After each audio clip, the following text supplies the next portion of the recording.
اب سوچو زینب عالیہ کسے کہتے ہیں؟ اگر یہ بی بی نہ ہوتی تو کربلا میں حسین کی شہادت بھی چھپ جاتی۔ رونا رولانا نصیب کا وقت زیادہ نہیں رہ گیا۔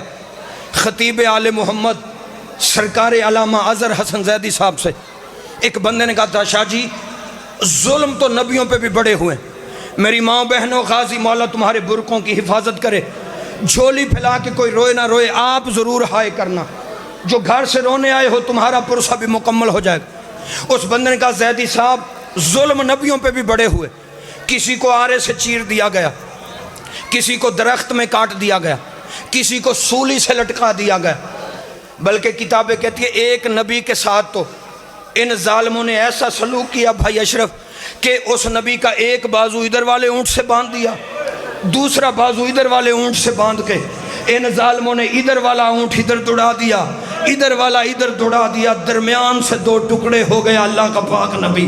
اب ہائے کرنا اگلی سطر پہ۔ اس بندے نے کہا شاہ جی ظلم تو نبیوں پر بھی بڑے ہوئے، لیکن ایسے کسی نبی کا ذکر نہیں ہوتا جیسے غریب حسین کا ذکر ہوتا ہے۔ شاہ جی آخر وجہ کیا ہے؟ ماتم کا جملہ ہے۔ جب اس نے کہا نا نبیوں کا ذکر حسین کی طرح کیوں نہیں ہوتا، سید اظہر حسن زیدی نے کیپ اتار کے زمین پہ رکھی، سر پہ ماتم کر کے کہا صرف اس لیے شاید تجھے پتہ نہیں حسین کی طرح نبیوں کا ذکر اس لیے نہیں ہوتا کیونکہ ان نبیوں میں سے کسی کی زینب جیسی بہن نہیں تھی۔ اور اگر کسی نبی کی عالیہ جیسی بہن ہوتی، آباد رہو، شرما کے پرسہ نہ دینا۔ میں دیکھ رہا ہوں مجلس میرے حصے کی مکمل ہو گئی ہے، مولا بانیان کی محنت قبول فرما لے، جو دعائیں ذہنوں میں لے کے بیٹھے ہو مولا انہیں قبول فرمائے۔ نہ کسی کی بہن عالیہ جیسی تھی، نہ کسی نبی کا ذکر حسین کی طرح ہوتا ہے۔ اللہ درجات بلند کرے۔ زکی سرور کوٹی کے آل محمد کے گھر کا ایک بہت بڑا شاعر گزرا ہے، کوئٹے کا رہنے والا تھا، دنیا سے چلا گیا۔ اللہ ان سطروں کے بدلے میں اس کے درجات بلند کرے۔ دیکھنا میری طرف جس نے ہائے کرنا، اس نے بی بی زینب عالیہ کا ایک نوحہ لکھا۔ میں جب بھی ممبر پہ پڑھتا ہوں میرے رونگٹے پہلے کھڑے ہو جاتے ہیں۔ زکی سرور کوٹی عالیہ کا نوحہ پڑھتے ہوئے جتنے ماتمی ہونا ہائے کرنا، وہ رو کے کہتے ہیں زہرا کی شرمیلی بیٹی، موت سے نہ گھبرانے والی۔ جو حلقے میں کھڑا ہو کے ماتم کرنا پسند کرتے وہ ہائے ضرور کرنا۔ میں عالیہ کا نوحہ پڑھ رہا ہوں، وہ شعر کہتا ہے زہرا کی، میری ماں بہنوں ہائے کرنا، زہرا کی شرمیلی بیٹی، موت سے نہ گھبرانے والی۔ وہ کہتا ہے پہلی بار لٹا کے چادر، گھر سے باہر آنے والی۔ اگلی سطریں نہیں، موت ہے مومن کی، پہلی بار لٹا کے چادر، گھر سے باہر آنے والی۔ وہ رو کے کہتا ہے نام نہ پوچھو، سر پیٹو گے، کام کی عظمت سے پہچانو، کون ہے بیڑا پار لگا کے ساحل پہ مر جانے والی۔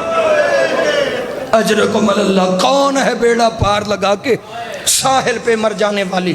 آخری سطر، قسمت دیکھ اس بی بی کی، جب 11 محرم کو آئی ہے نا ویر کی لاش پہ، یہ کہنا ہی آسان ہے، میں نے کہا حسین کی لاش پہ آئی۔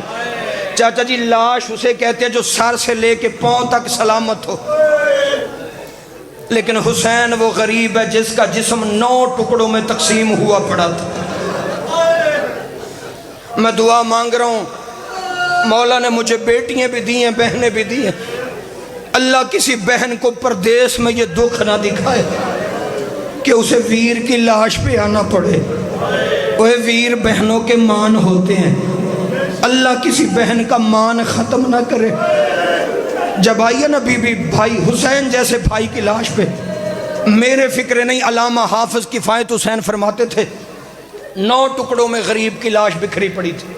آخری سطر 2 منٹ سے پہلے ممبر چھوڑا، ٹکڑے ٹکڑے غریب کی لاش کے پاس آ کے بہن بیٹھ گئی۔ ایک ایک ٹکڑے کو دیکھ کے نا کلیجے برداشت نہیں کرتے یہ مصائب۔ ایک ایک ٹکڑے کو دیکھ کے علی کی بیٹی فرماتی ہے حسین ویر مجھے تیرا بچپن آج بھی یاد ہے۔ حسین میں نے خود دیکھا تھا، ایک دفعہ اماں نے جنت سے تیرا لباس منگوایا تھا۔ حسین آج وہ جنت بھی موجود ہے، وہ درزی بھی موجود ہے۔ حسین مجھے دیکھ میں زہرا کی بیٹی ہوں، میری زبان میں تصیر اماں زہرا والی ہے۔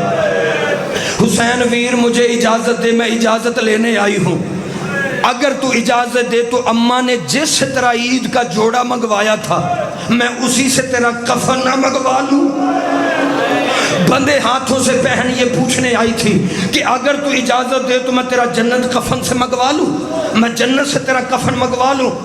میرا پڑھ لینا آسان، تیرا سن لینا آسان۔ راوی کہتا ہے شبیر کی کٹی رگوں سے آواز آئی زینب رہنے دے، جن ظالموں نے انگوٹھی کے لالچ میں میری انگلی نہیں چھوڑی وہ جنت کا کفن کیسے چھوڑ دیں گے؟ میں آرام سے فکرہ اس لیے پڑھ رہا ہوں تاکہ ہر بندہ عبادت کر لے۔ زینب رہنے دے، بہن کا سوال اور جواب سنو، میں ممبر چھوڑ دوں۔ جب کہا نا زینب رہنے دے، بی بی رو کے کہتی اچھا حسین جیسے تیری مرضی، تو کائنات کا بادشاہ جو ہوا، حسین ویر میں تیری مرضی کو مسترد نہیں کرتی، حسین بے شک بغیر کفن کے دفن ہو جا، میں چھوڑنے لگا ہوں ممبر، حسین بے شک بغیر کفن کے دفن ہو جا، لیکن بہن کا بھی ایک وعدہ یاد رکھنا، حسین میں تیری لاش دھوپ میں بغیر کفن کے چھوڑ کے جا رہی ہوں نا، تیری عزادار بن کے تجھ سے وعدہ کرتی ہوں کربلا سے لے کر شام تک حسین تیری بے کفنی کا اتنا پرچار کروں گی، اتنا پرچار کروں گی، اگر قیامت تک ہر مرنے والا تیری کربلا کا کفن نہ مانگے مجھے زینب نہ کہنا۔ حسین میں اس رنگ میں دنیا کو بتاؤں گی اور میرا ویر بے کفن مارا گیا، حسین کائنات کا ہر مرنے والا تیری کربلا کا کفن مانگے گا۔ قبلہ یہی سبب ہے آج جو بھی دنیا سے جاتا ہے اس کی ایک ہی حسرت ہے، مجھے کربلا